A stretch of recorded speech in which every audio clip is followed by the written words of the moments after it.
Another edition of Riding Home, Georgia's first practice available to the media. Let's bring Ryan Curley in. Ryan, these are always very curious things. You've got 4 new assistant coaches, Etienne's out there, Carson Beck, the usual suspects, and then a lot of new guys too. What did you make of practice today?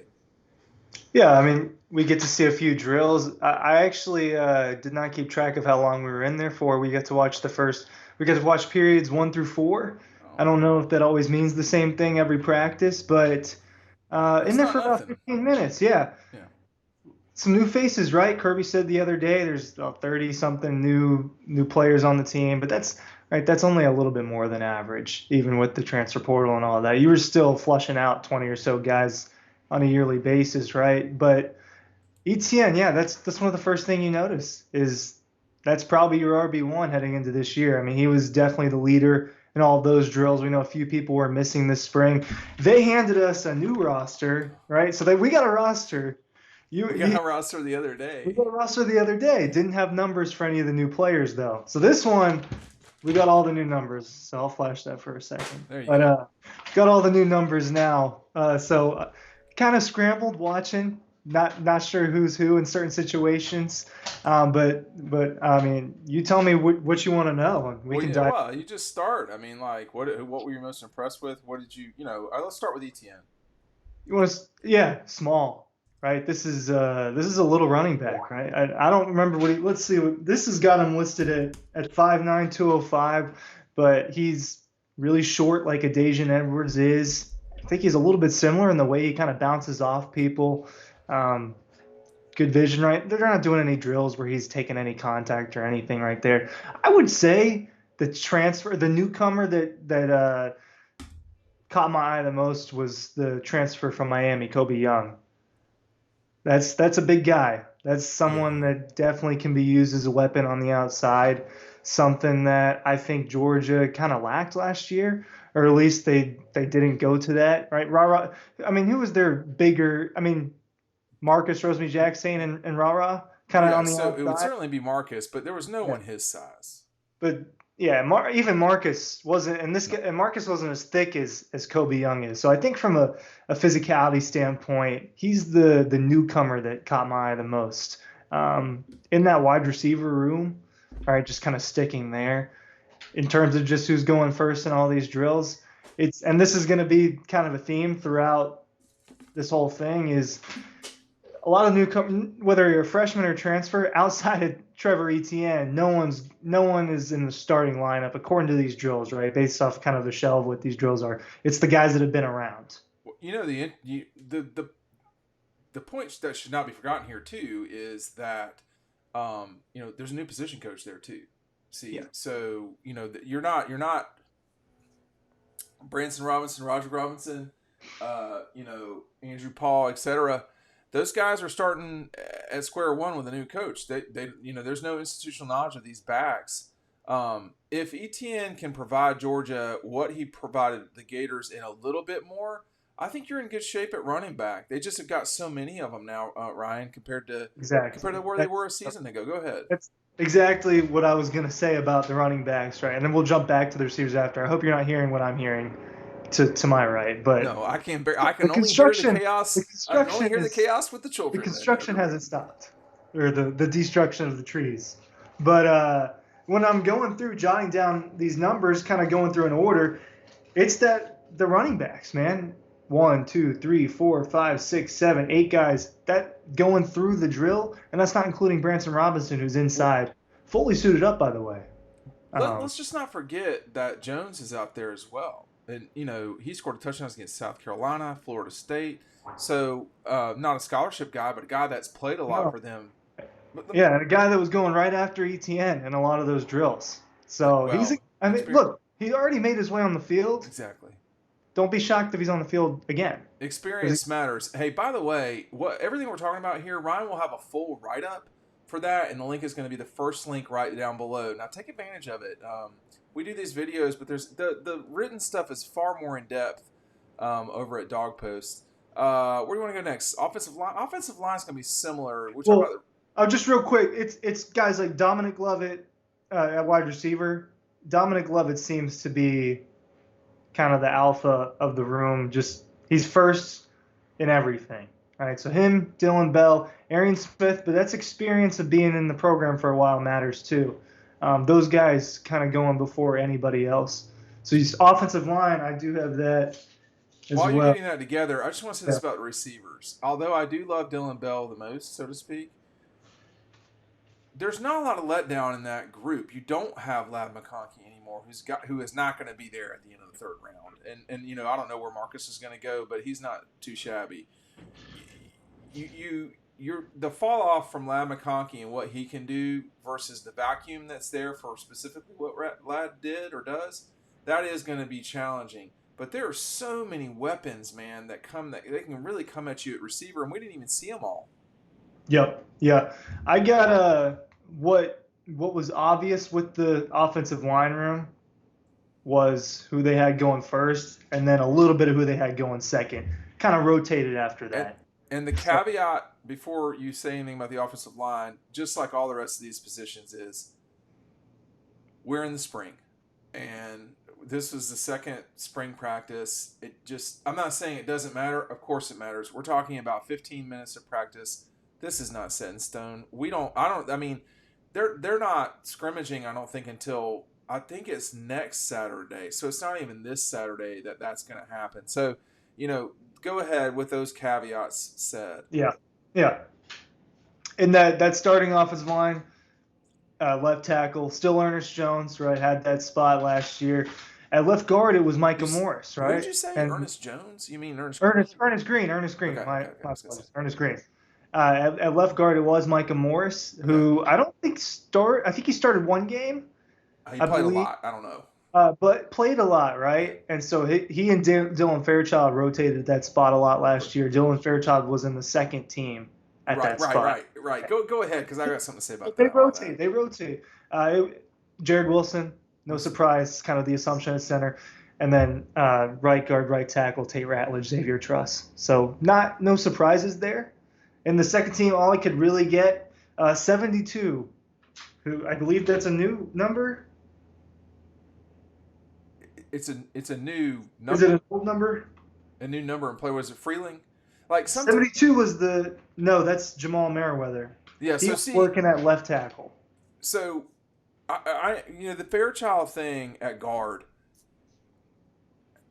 He's definitely playing some this season, if not starting all those games. I mean, like they've got guards; they don't have to worry about that. I mean, Tate has been, Tate. This would be his fourth season starting as a starter if he didn't get hurt in 21.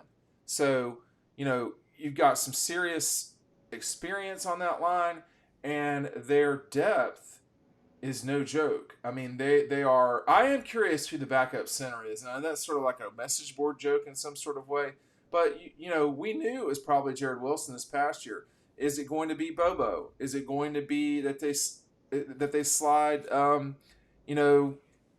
There's just so many guys. It could be Fairchild at center. I don't know, but Freeling's going to matter. Now Hughley's out for the spring. You said Merriweather a second ago, right? Merriweather was working at left tackle with that second group, and Freeling at the other tackle spot. So that tells you that Merriweather, a guy that was not considered a consensus top 300 recruit, is being developed. I mean, it's that simple. That's offensive line, frankly, is a spot where guys can just kind of like disappear for a couple of years, and then all of a sudden they're starters, and you're like, what happened there? What do you mean what happened? They were doing everything they were supposed to do. They were lifting and running and learning, and if you're not gonna knock out some of these starters that have been there. Where was Xavier Truss? He was at right tackle. Yeah, that right side is going to be okay. I think you see why they're number one team in the country, man. I mean, like there are issues. There are issues, but I'll throw it back to you in a second. But for the longest time, the first thing that I do whenever I get to see a practice and it's a new practice, a new team, whether that's the spring for me and the fall, the first thing I ever look at is you look at the offensive line, and the question is always, can this offensive line win the SEC championship or not? If the answer to that is no, all the other parts just, I'm not saying they don't matter, but they're going to have to overcompensate. And when you look at this line, oh yeah, they can definitely win the SEC championship. Yeah, and that's been the case for years. It has been under It's Kirby not Smart changing. from 2017 on. That's been the case. I don't think that that's different with this group. You look at the guard spot, how many guys that they feel comfortable playing at the guards kind of tells you a large part of the story is that they're deep, and that's going to be a thing that wins you games. It has been, and it's something that's harder to attain now by having all these transfers and everything. At least developing depth, and they've definitely done it at offensive line. The offense at the end of games really should win. I mean, just it should, because the defense doesn't know where it's going. The offense does. And the defensive line specifically has, unless they're rotating a lot like Georgia does, they're going to get worn on, man. Big people like me, we get tired. And these guys weigh 60 pounds more than I do, or, something in that ballpark. And you just, it's hard to ask someone to physically grind it out for that long. I mean, it's a 3-hour game, but you're really going hard in explosive ways for 30-ish minutes. It's a lot, man. And I think that when you start talking about Freeling and, these guys are not in their top, were not in their top group today for a very varying reasons. Fairchild, Freeling, Hughley, okay? Those guys are all going to play a lot in the future. Now, we know why Bo's not out there because of the injury, but you get my point. He'll be out there in the fall. This is why Georgia grinds people out because, Xavier Truss is not going 70 snaps. He's going 50. And so his 50th snap is way easier for him than, just as a name, Derek Brown's 65th snap. And so you get my point. It gets exhausting. Next. Defense. It's always easier to watch the offense, by the way. It is easier to watch the offense. It's always a little harder to tell what's going on with the defense. Let's start with Mykel Williams. Right? I think some of the talk the other day was this guy's practicing at outside linebacker as well, and that was the case. I saw him doing both, right? So he started out when we were in there with the defensive line, and then he moved to outside linebacker. Look, Chaz Chambliss is going to be on the field a lot at that spot. Couple transfers out at that spot, though, right? In Marvin Jones Jr., Darius Smith. It looks like Samuel Mpemba is a guy who got a lot of garbage time last year, a true freshman last year. It looks like he's a guy that's definitely a candidate to work at that position. Damon Wilson, I believe he was one of the guys that's limited this spring, so I didn't see him with that group. I think he will be when he is healthy, though.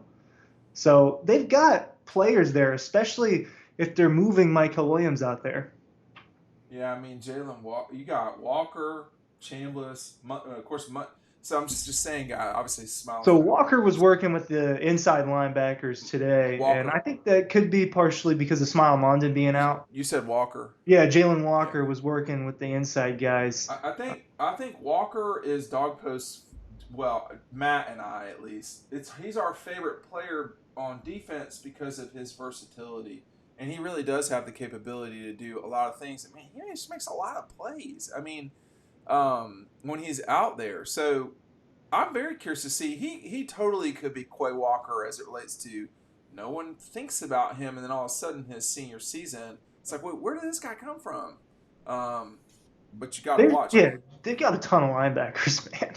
They do. And that's another reason why you win. That's another reason why you win on special teams. But there's, Allen, Wilson. I mean, they got guys everywhere. At DB, so did Malachi go today? I didn't see him. Yeah. So I didn't see him. I think Kirby said he was going to be limited. So limited could mean the first couple weeks of practice he's not out there, or the first 45 minutes of practice he's running or something. He wasn't in the drill that I was watching, though. But I don't think we need to be concerned about if Malachi Starks knows how to play or not. He'll be all right.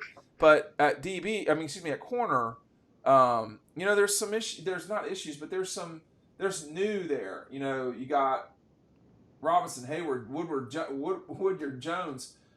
He's not new, but the rest of these guys are not new, but Humphrey, obviously, Everett.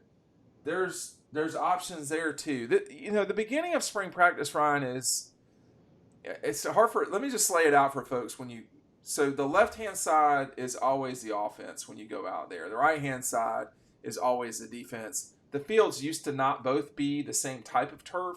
The right hand side used to always be turf, and the left hand side used to be grass. And in the recent past, all of that's been leveled out the same way. And they're basically just on turf unless something strange happened today on the left hand side. It's all turf, No, correct? no, but it's if you're like you've got the indoor facility to your back, Right. the defense goes on the left and the offense goes on the right. And then sometimes the defense comes over. Well, obviously when they scrimmage, it's Yeah, well, yeah. But and and Kirby was active on the mic. yeah, he was not as active as normal, to be honest, but maybe it just happened to be the 15 minutes we're in there. But he was on, guys, for sure. Did not like it if people were late to a drill. That was the thing that That he was. shouldn't be, man. Most, I and you mean, should, yeah, this is day 2 of spring. I mean, yeah. honestly, But, should just yeah. never be that really is. This is the old me from playing. Practice is really important, and it's not fun.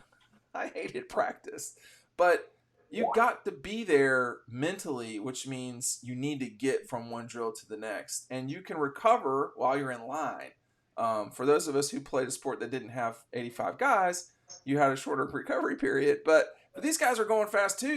Like D line. I mean, they go pretty hard, really quick with Trey Scott right there at the front. You know what I'm talking about, right there in the middle. Yeah. Yep.